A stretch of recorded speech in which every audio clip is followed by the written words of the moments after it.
So just a couple of hours ago, Engin and John were discussing the Devon versus Levan match and also the upcoming Hermes versus Dennis super match which will happen at King of the Table. But before we discuss these thoughts, a couple of matches that flashed right in front of my eyes when I was listening to John speak were, first of all, John versus Oleg Petrenko. It's still almost impossible to realize how easily John was able to flop Petrenko's wrist, and about a year or so later, how easily Petrenko flopped Marcio's wrist and top rolled him for the win. And especially considering that Marcio sometimes used to beat John a decade or maybe even a couple of decades ago. So it may be like Marcio has deteriorated more than John despite John being almost 60 years old as of now. And the other match was John versus Irakli. How easily John was able to take, well, not really easily, but he was able to do that every single round. So I'm considering it kind of easy. He was able to take Irakli's wrist and see what Irakli has been doing to everyone since then. He even top rolled Sasha Andreev. So maybe we shouldn't really put John up against these crazy hook arm wrestlers like Krasi or Sasha Andreev, and maybe it's time for John to go against only top rollers. Give John some easy matches, Engin. It's important to see the GOAT competing, but it's even more important to see the GOAT winning, or at least for me. Some matches that John is almost 90% guaranteed to win. That's the kind of matches that I want to see. And Engin was also talking about a potential super match offered to Samushia for King of the Table in September. No, Engin, please do not do that. The first Coach Ray match was awesome for a comeback. The level was like Engin and then Coach Ray, he beat him. That's the way you should be taking these comeback matches. And the second match shouldn't be Samushia. That's the mistake that Denis Siplenkov made. First, John was okay, then straight to Devon. Don't do that. So let's get to the main topics.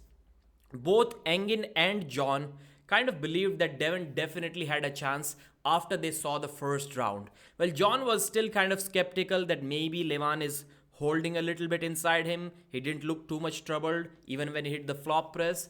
So he was kind of looking forward to the next rounds, what's going to happen there. But Engin for sure, just like the Gennady Quickvinia match, thought as soon as they said go after round one that it is over, and surprisingly in both cases Devon ended up losing those matches. So maybe the flop press is really Devon's kryptonite and he needs to find a way how to beat that. Well, he's not going to try that against Levon, but maybe a Gennady Quickvinia rematch can be something interesting to just know and figure out if Devon has worked out on that flop press weakness or not. So that's how they thought about this first round. John still believed that maybe it can go either way, but he also thought that Devon definitely has a chance to win this super match right now. But one thing that almost kind of frustrated John, he wanted to see from Devon, was Devon shifting his elbow forward, not always going back, because that plan was not really working for him. John wanted to see Devon kind of shift his elbow forward to gain height, to gain post. In that case, he was thinking that the flop press would have been more difficult for Devon, but the thing is that Levon was not going for the flop press after round one. It was just all top roll. And how do you know that you have to change things up, do this in the first round itself? Because Devon was able to try only one thing. He did not get any restarts or anything like that. So I'm not sure how John expected him to try this move, because after that it was all over. All flash pins. I don't think there was anything that Devon could have done after that.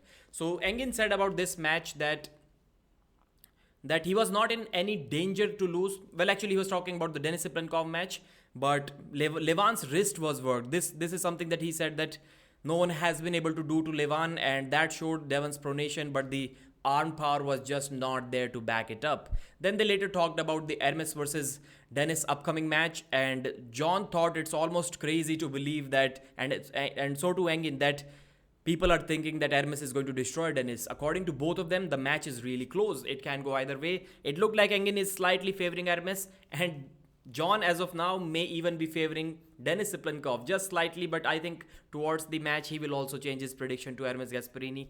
Keep these words in mind.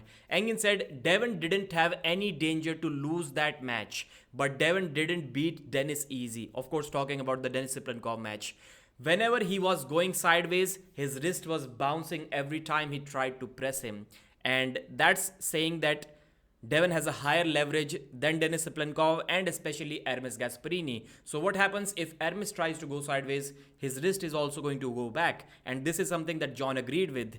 John said that his wrist is definitely going to bend back. he said that it's literally going to happen. He doesn't see much chances that Hermes can keep his wrist against him.